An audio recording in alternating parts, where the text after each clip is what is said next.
Fala pessoal, sejam muito bem-vindos ao BMC Stock desta terça-feira, dia 6 de setembro. Vamos, a partir de agora, acompanhar as informações do mercado financeiro no meio do dia. E claro, a gente começa, como sempre, repercutindo aqui os números do nosso Ibovespa. Ibovespa que opera agora com uma forte queda de menos 2,12% aos 109.820 pontos. Chegamos à máxima hoje aí dos 112.202, mas operando agora nesse patamar dos 109 mil pontos.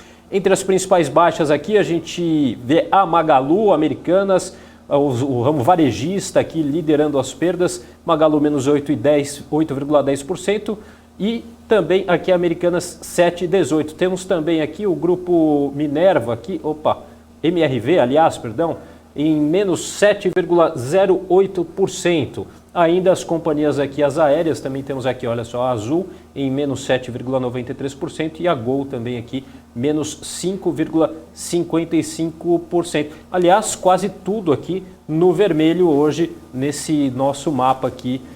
Portanto, essa queda aí expressiva do Ibovespa em menos 2,13%. A gente segue acompanhando aqui no decorrer do nosso jornal. A Renova Energia divulgou hoje que cumpriu o estágio 3 da implantação do complexo Alto Sertão 2, a fase A, com entrada em operação comercial de 303 megawatts, conforme previsto no plano de recuperação judicial, que foi aprovado no dia 18 de dezembro de 2020. Em comunicado, a empresa destacou que os prazos dos estágios 1 e 2 também já haviam sido cumpridos pela companhia, em linha com o determinado no plano de recuperação em 10 de fevereiro e 6 de agosto de 2022, respectivamente. E o Conselho de Administração da Eneva aprovou a 9ª emissão de debêntures simples da companhia em 3 séries, no valor total de 1,9 bilhão de reais. As debêntures da primeira série vão vencer em 10 anos contados a partir da data de emissão, 15 de setembro de 2032. As da segunda série em 15 anos, em 2037, e as da terceira série em 20 anos, isso lá em 2042. Sobre os papéis da primeira série, incidirão juros equivalentes à taxa que for maior entre a taxa interna de retorno do Tesouro IPCA+, com os juros semestrais, com vencimento em 15 de agosto de 2032, acrescida aí de sobretaxa de 0,95% ou 6,90%. As da segunda série terão juros equivalentes à taxa que for maior entre a interna de retorno do Tesouro IPCA+, com os juros semestrais com vencimento em 2035, também com a sobretaxa de 1,05%. Já as da terceira série terão juros remuneratórios correspondentes à taxa que for maior entre a taxa interna também do IPCA, com os juros semestrais e com vencimento lá em 2040, portanto, com a sobretaxa de 1,20% ao ano. Os recursos líquidos obtidos serão utilizados para reembolso de gastos, despesas e também amortização de financiamentos, bem como custeio de gastos e despesas que serão incorridos relacionados ao projeto Futura 1, do projeto Parnaíba e também o projeto de Jaguatirica. Em resposta a um questionamento da CVM a respeito da movimentação atípica de suas ações, o Grupo Pão de Açúcar divulgou um comunicado e disse em texto que, com exceção dos estudos preliminares para a potencial segregação de sua controladora colombiana, a Almacenes Êxito, a empresa não tem conhecimento de nenhum outro fato específico ou ato relevante que justifique as últimas oscilações registradas. O número de negócios e quantidade negociada, bem como de qualquer fato que não tenha sido devidamente divulgado ao mercado ou não seja de conhecimento público. A segregação das duas empresas deve ocorrer por meio de uma redução de capital com o objetivo de distribuir aproximadamente 83% das ações do Êxito aos seus acionistas, incluindo BDRs e também ADRs. E a Eletrobras informou o recebimento de um mandado de citação para pagamento também no dia 5 de setembro na ação de execução ajuizada pelo fundo Eagle Equity. São cobrados da companhia valores referentes a supostos títulos executivos extrajudiciais consistentes em obrigações ao portador que foram emitidas nas décadas de 1960 a 1980 para o pagamento do empréstimo compulsório de energia elétrica no valor total de 6 bilhões. A ação está em trâmite perante o juízo da primeira vara de execução de títulos extrajudiciais e conflitos arbitrais de Brasília. Em fato relevante, a empresa diz acreditar que a ação de execução é infundada e que os valores não são devidos ao autor do documento. A Eletrobras destaca também que a ação não é a primeira demanda ajuizada pelo mesmo fundo de investimentos e diz que adotará todas as medidas cabíveis para sua defesa na ação de execução. Falando em Eletrobras, a empresa estuda reduzir o Conselho de Administração de 11 para 9 membros. Veja este e outros destaques corporativos da nossa reportagem.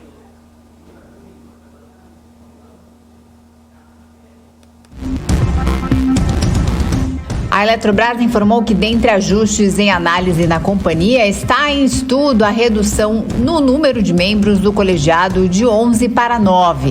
A empresa, que foi privatizada neste ano, destacou que está conduzindo trabalho interno com o objetivo de submeter aos seus acionistas proposta de reforma em seu estatuto social, a fim de adequá-lo às melhores práticas do mercado de governança corporativa. A Elétrica ainda disse que o executivo Carlos Augusto Leone Piani, eleito conselheiro em assembleia realizada no dia 5 de agosto, não compareceu à companhia no prazo legal de 30 dias para assinar o termo de posse, o que torna sua nomeação sem efeito.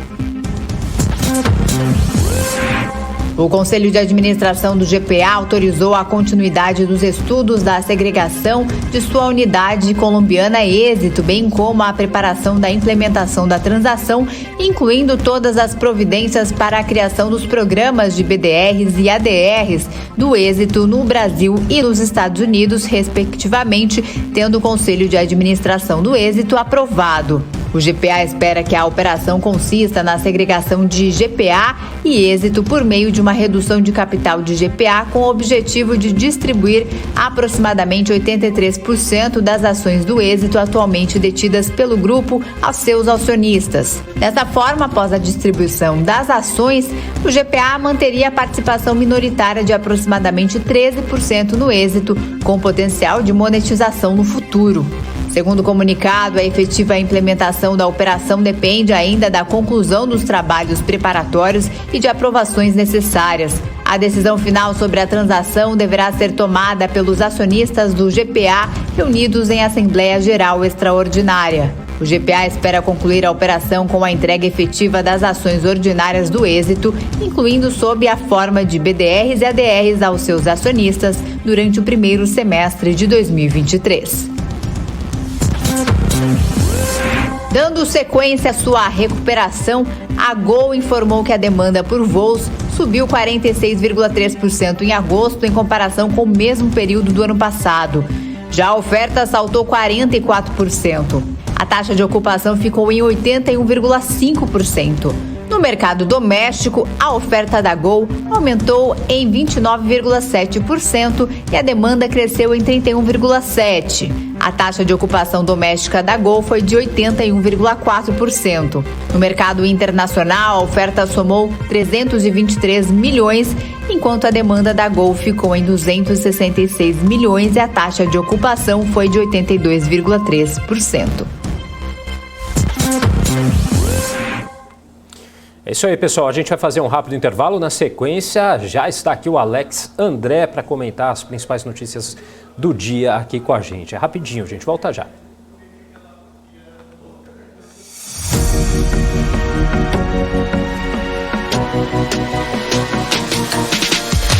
PMC News. Informação que gera valor.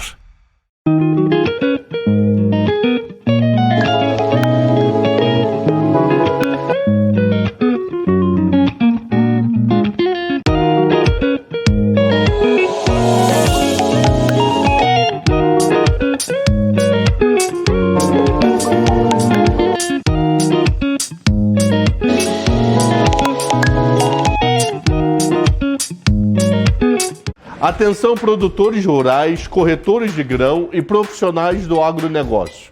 se você precisa aperfeiçoar o seu conhecimento em comercialização no mercado físico, deseja alavancar os seus lucros nas operações de compra e venda e administrar o risco de variação de preço, nos dias 10, 11 e 13 de setembro vai acontecer o curso avançado Agronegócio, Comercialização e Gestão de Risco. Comigo, Alexandre Cabral, com meus amigos Alê Delara e Vicente Zotti. serão 16 horas de conteúdo em um treinamento ao vivo e com vagas limitadas. Conheça e aprenda as estratégias usadas pelas maiores tradings do mundo na hora de comprar e vender commodities agrícolas. Para saber mais e participar, clique no link.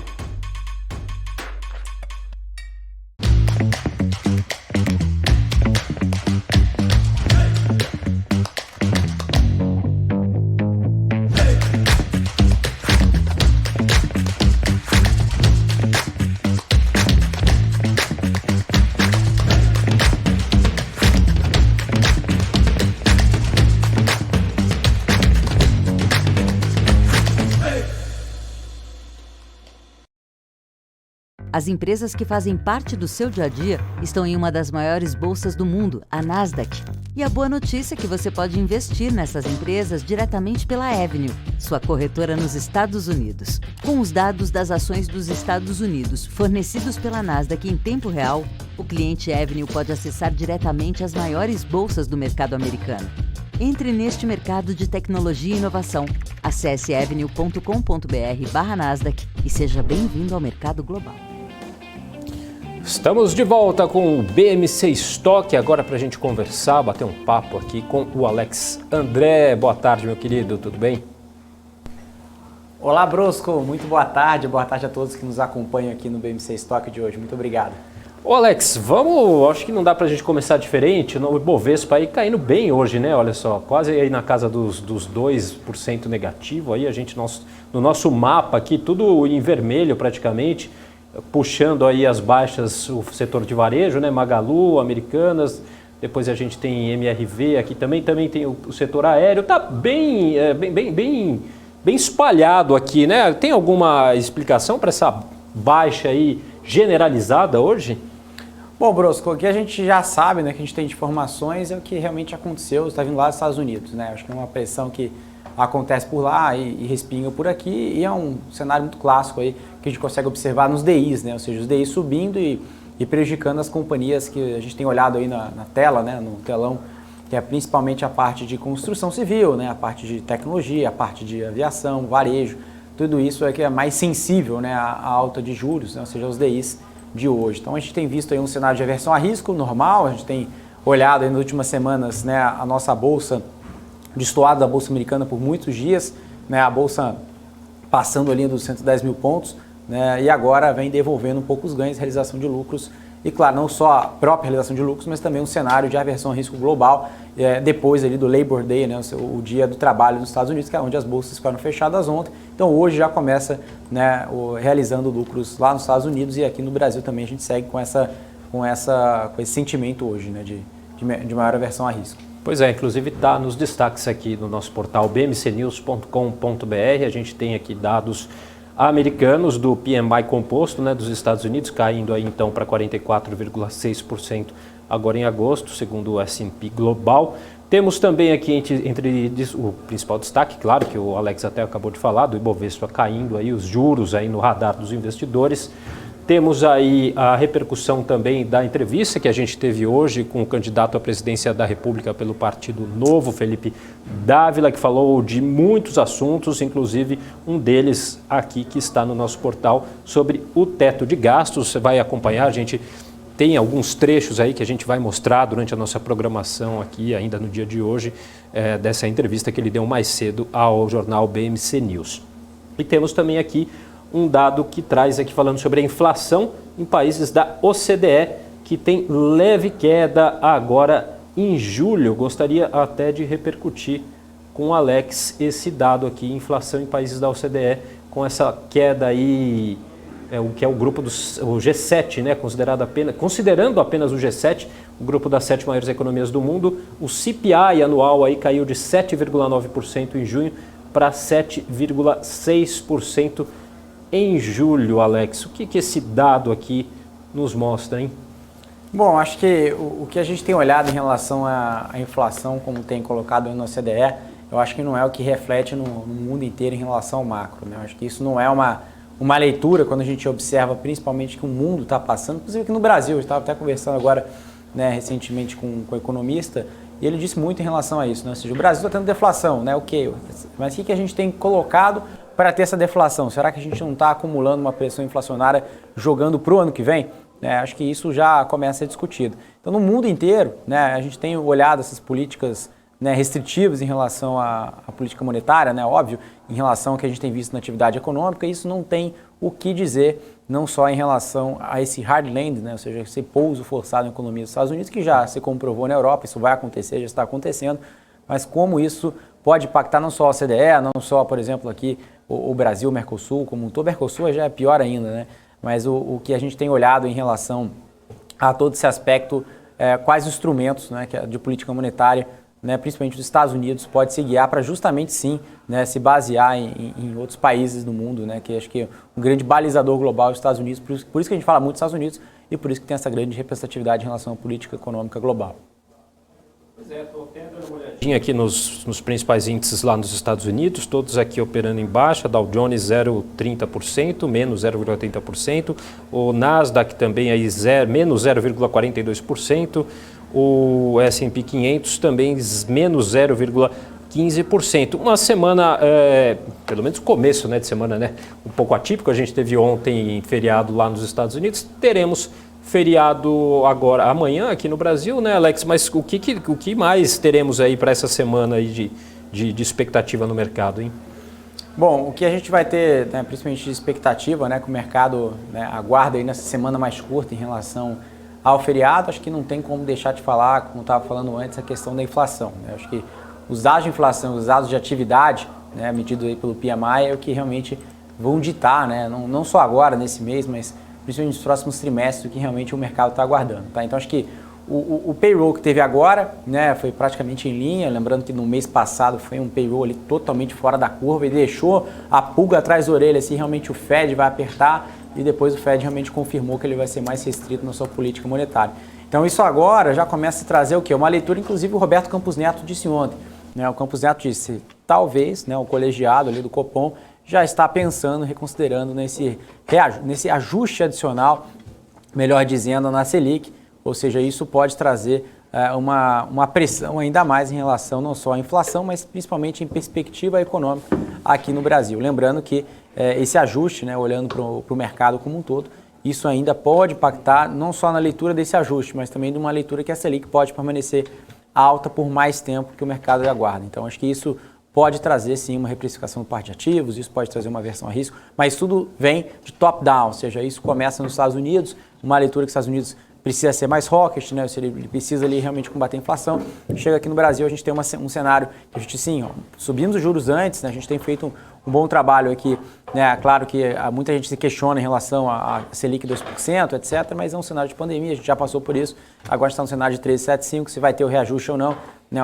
Em torno de 14%, mas o que a gente sabe é que realmente o que a gente tem na mesa hoje, o que a gente tem de argumento, que é muito difícil a gente observar uma queda, por exemplo, ali da Selic, quedas de inflação de uma forma que seja muito consistente já para o ano que vem. Se a gente fechar, por exemplo, o PIB no 0 a 0 em 2023, né, com os dados que nós temos, já é uma vitória, né? Se a gente conseguiu sair da pandemia, tivemos um crescimento para esse ano, crescimento que eu digo, uma recuperação da pandemia, e agora, né, o Brasil endereçando um crescimento de forma constante, né? Então, isso que a gente precisa, consistência, e claro, também olhando já não só a política monetária, não só a atividade econômica, mas também no prospecto de reformas, né, aqui no governo que precisam ser feitos. Aí vai depender muito da eleição, quem vai ganhar, etc. Mas isso sim que a gente vai precisar, né, que muita gente fala em relação à questão do IPI, muita gente fala a questão do ICMS, mas tudo que a gente precisa é uma reforma administrativa para depois sim angariar ali uma reforma, né, tributária para a gente realmente ter melhor cenário em relação a déficit, né, o fiscal. Tudo bem que teve o superávit, mas a gente sabe,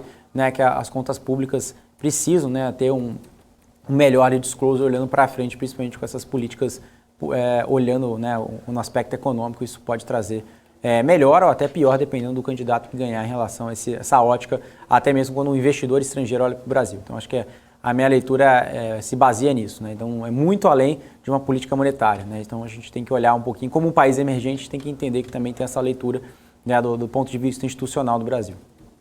É isso, tá certo então. Bom, Alex André, obrigado pelas informações. Hoje um bom dia para você, bom feriado. Sextou não, é terçou, né? Terçou, exatamente. Até mais, tchau. Valeu. Obrigado, Brosco. Pessoal, ainda dando sequência aqui nas notícias internacionais, a nova primeira-ministra do Reino Unido, Liz Truss, foi empossada hoje pela Rainha Elizabeth II em um castelo da família real, lá na Escócia. Truss foi escolhida pelo Partido Conservador, que comanda o país, para substituir então Boris Johnson. A antiga ministra de Relações Exteriores de Johnson, a Liz Truss, assume o comando do país após ser escolhida pelo Partido Conservador, a sigla de ambos. Na segunda-feira, Truss e Johnson participam de cerimônia, então, de passagem do bastão. E nesta manhã, na manhã de hoje, a Rainha Elizabeth II, em um castelo lá da família real, foi a primeira vez, então, que a monarca fez esse ritual fora do Palácio de Buckingham, por problemas de saúde. Em seu primeiro discurso, Truss disse que tomará medidas ousadas e agradeceu Boris Johnson, que renunciou ao cargo. Ela prometeu um plano ousado para cortar impostos e disse que abordará a elevação dos preços da energia, que está causando uma crise de custo na vida no país. Bom, vamos agora então lá para Brasília conversar com a Kelly Cali, que tem informações sobre essa questão ainda da suspensão do piso salarial dos enfermeiros. Rodrigo Pacheco e Carmen Zanotto têm reunião hoje à tarde, com o ministro Barroso para tratar justamente desse assunto, né, Kelly? Boa tarde para você.